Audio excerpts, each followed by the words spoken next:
Hello, welcome back to Mountain Jim Card Collectibles. I hope you're having a great week so far.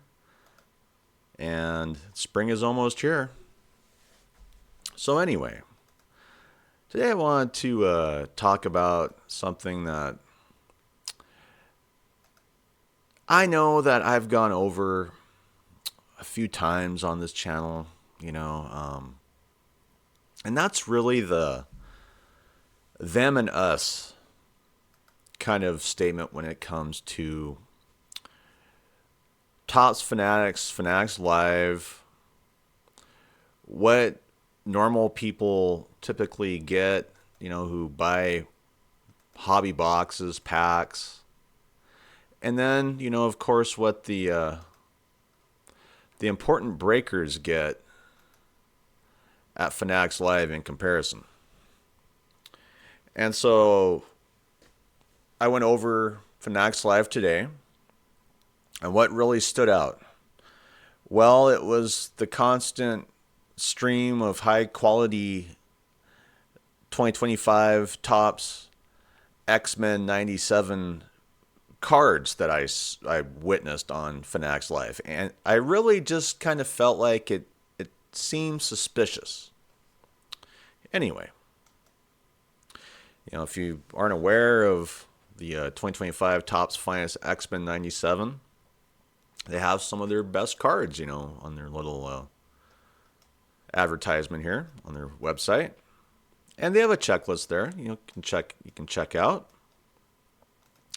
And you can also go to YouTube, and I recommend going to YouTube. We're on YouTube. I'm putting this out on YouTube.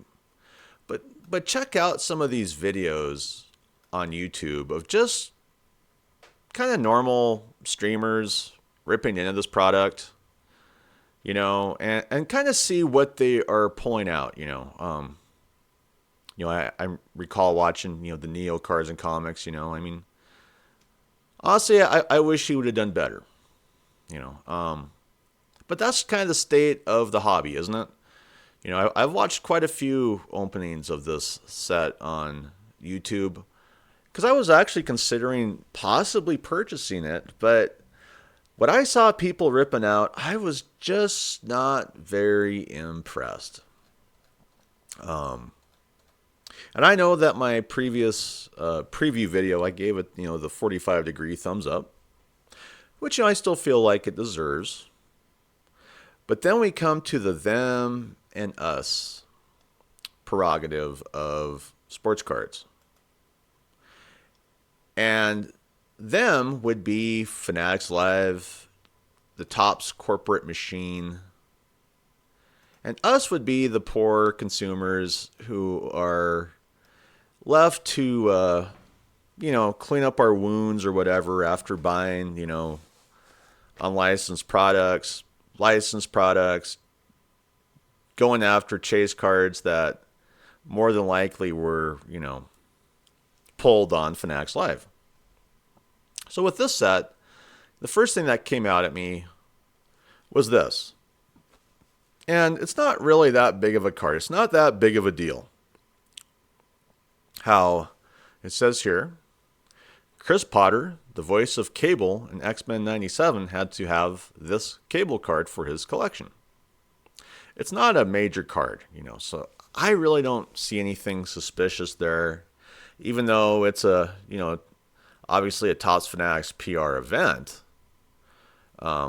which is a little bit fishy, to be quite honest, but it's not that major of a card.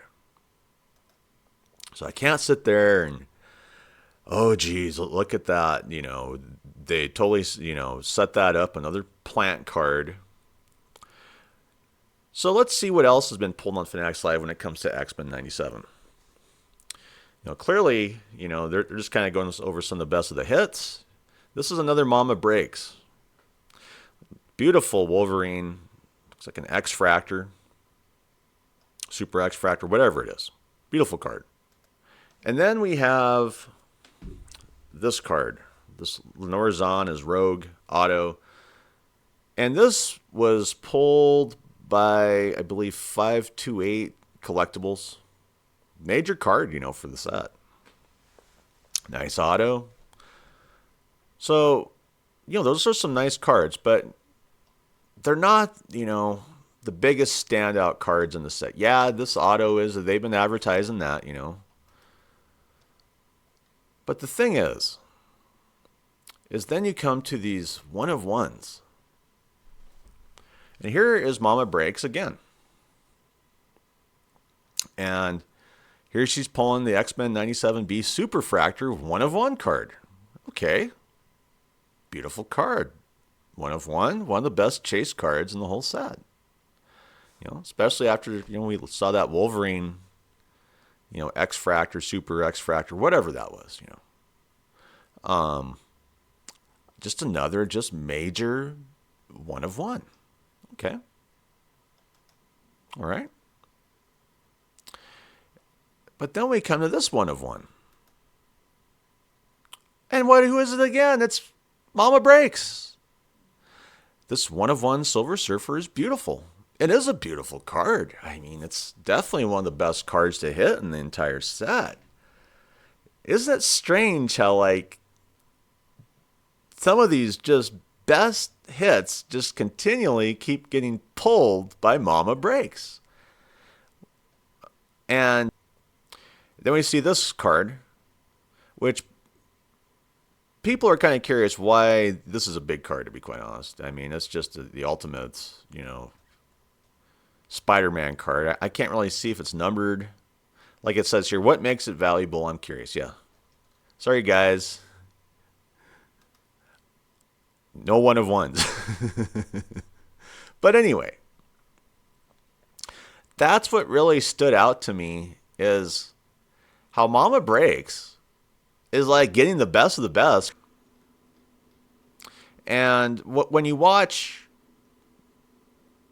the people on just the streamers on YouTube getting what they get, which honestly I was not very impressed with what the streamers were pulling. I was hoping they would pull some of these better cards, that we just went over at Fanatics Live.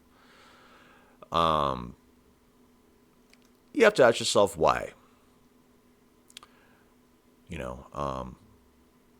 Why does Topps Fanatics continually give what appears to be their best products to the breakers? And Michael Rubin has, come out and said that, 40% of their product typically goes to breakers, 40% to hobby shops, and 20% to retail. It just feels like you can't prove it.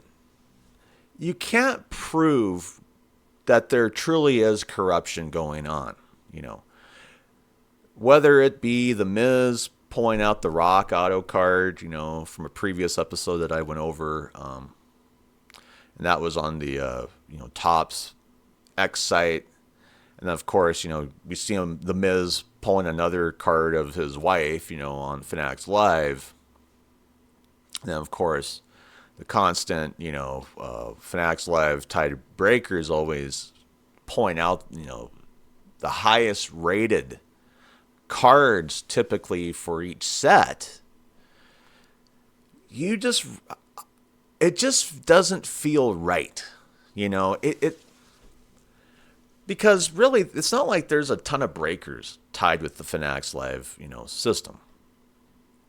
So I question, as far as allocation goes from Topps Fanatics, are they marking the best boxes? Do they have a way of knowing where the best products are? Are they,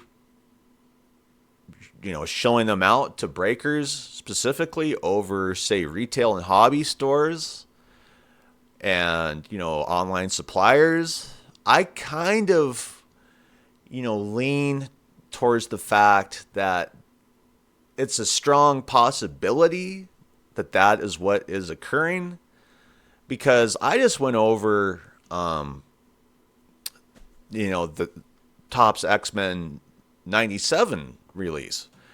I didn't even cover all the major, sports card Fanatics Live polls that were just recently, put up on the site, as well with, their big Fanatics Live Tide Breakers. And when I went over those, I'm like, boy, once again, these are like the best chase cards of, these sports card sets.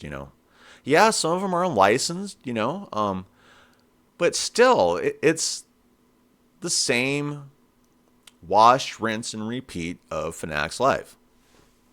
Is there a way to prove that they are favoring the breakers with the best products?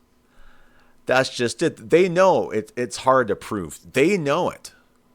But once you begin to focus on Fanatics Live like I do, just check it out once a week if you're in this, if you're seriously into this. Just go to Instagram, check out Fanatics Live once a week, and you're going to ask a lot of questions yourself. I ask them on my program, Anyway, if you have any different opinions on this, leave some comments.